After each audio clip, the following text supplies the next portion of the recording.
Di konten kali ini kita akan membicarakan hal yang menarik, terkhususkan buat aku pribadi ya menariknya. Karena kita akan membicarakan 3 anime yang dihilangkan dari peredarannya karena memiliki kasus yang cukup kontroversial. Ya walaupun anime sejatinya dibuat untuk menghibur, tapi tidak sedikit juga anime yang terlibat dalam suatu kasus, sehingga peredarannya harus dihapuskan atau dihentikan. Dan aku minta tolong sama kalian untuk simak ini sampai habis supaya tidak ada salah paham dari informasi yang aku sampaikan. Oke, langsung aja kita bahas. Kita mulai dari awal. Yang pertama, Osomatsu-san, atau dalam bahasa Inggris disebut Mr. Osomatsu. Sebuah series manga milik autor bernama Fujio Akatsuka yang kurang lebih dipublish sekitar tahun 60. Tentu series ini sangat tenar pada masanya, tepatnya di zaman Showa. Fujio Akatsuka sendiri bisa dibilang seorang pelopor manga dengan genre komedi di Jepang, satu era dengan Osamu Tezuka.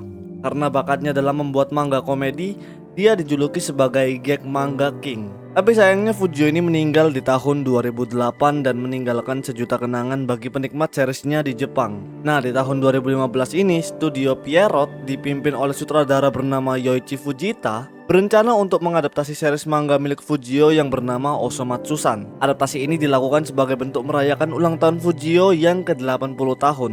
Tapi karena series ini manga komedi era Showa, beberapa bagian itu dirubah supaya relevan dengan komedi masa kini. Dan ketika episode pertamanya tayang pada tanggal 6 Oktober 2015, anime ini langsung mendapat pelanggaran hak cipta karena parodi yang dia bawakan. Ya, aku tahu ada series yang namanya Gintama dengan parodi yang cukup banyak.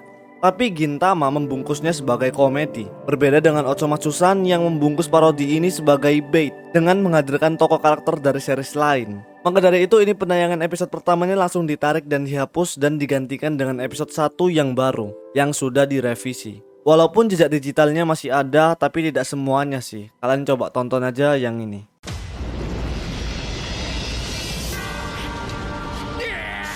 巨人まで来ちゃった行くぞお前ら待ておい待て出してばよなんだこれひどすぎるぞおい君に決めたいい加減にしろ石の型にゃんこ切り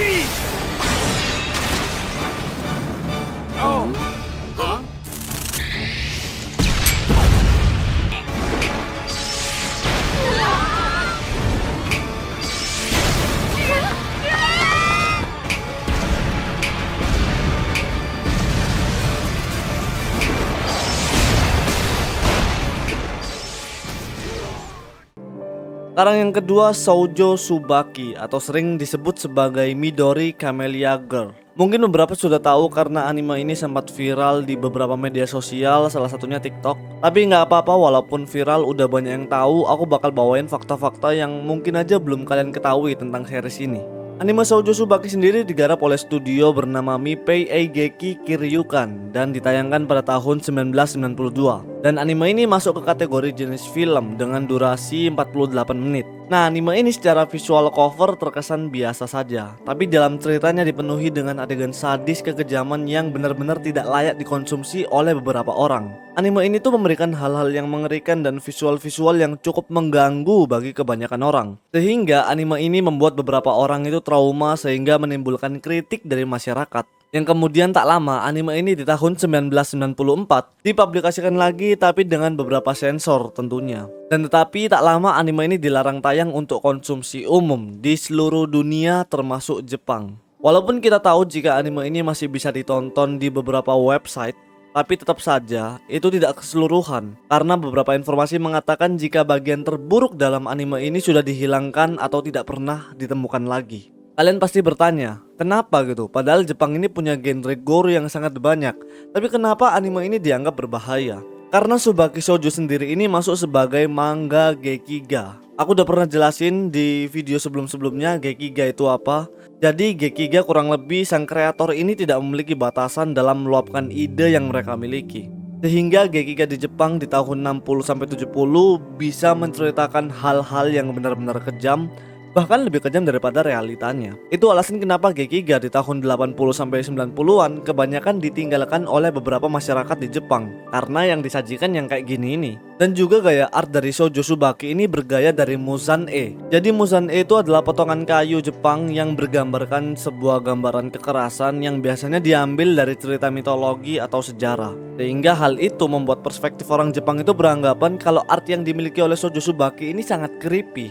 Karena bisa dibilang sangat kuno banget gitu kan ya di Jepang. Dan juga ini bisa dibilang menyangkut ke kultur mereka gitu lah ya. Ya sama kayak kita takut dengan kultur horor di Indonesia. Dan yang paling uniknya lagi, autor dari Shoujo Subaki ini mengaku jika dirinya memiliki daya tarik yang aneh gitu sama manusia. Seperti contohnya kelainan bentuk fisik, cacat dari lahir, penyakit fisik, dan lain-lain. Keanehan autor inilah yang membuat seriesnya ini bener-bener klop dengan series yang cocok untuk di-manage sebenarnya. Jadi menurut kalian gimana tentang Shoujo Subaki ini? Kalau pengen nonton, resiko ditanggung sendiri. ちゃんのためにやったんだよ。あんな嫌なやつ死んだ方がいいじゃないか。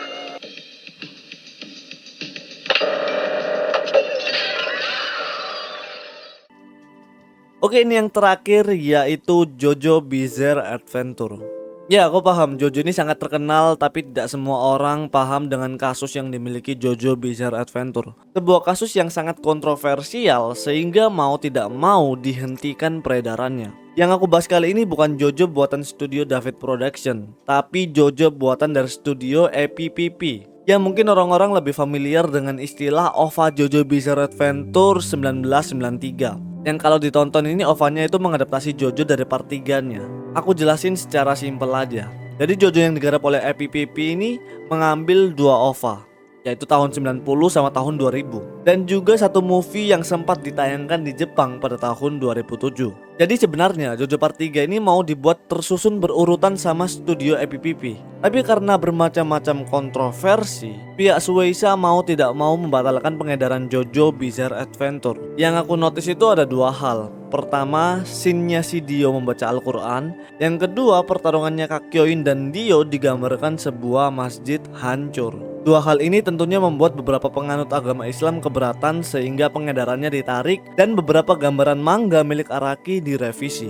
Untuk beberapa bagian yang OVA-nya mungkin masih ada ketika dicari, tapi untuk movie JoJo itu bener-bener ditarik dan dianggap udah nggak ada, hilang. Dan dari situ Shueisha ini dan juga studio EPPP meminta permohonan maaf kepada penganut agama Islam yang menonton JoJo di adegan tersebut. Dan saat itu Shueisha ini dengan keras membatalkan kontraknya dengan EPPP terkait JoJo Bizarre Adventure, sehingga JoJo sempat dihentikan saat itu. Yang intinya sampai detik ini tidak ada yang tahu bagaimana movie JoJo tersebut, kecuali penonton di bioskop pada saat itu dan pihak Shueisha dan juga staff dari studio EPPP. Andai aku bisa nonton movie-nya, aku bakal breakdown itu apa aja bagian kontroversialnya. Cuman karena nggak ada ya nggak bisa aku breakdown lah. あなたは勇気だけでは石仮面は倒せん。波紋を会得するのだ。水に波紋を起こすように呼吸法によって肉体に波紋を起こす。よく聞け、俺は生物界の頂点、未来を開く新しい生物となったのだ。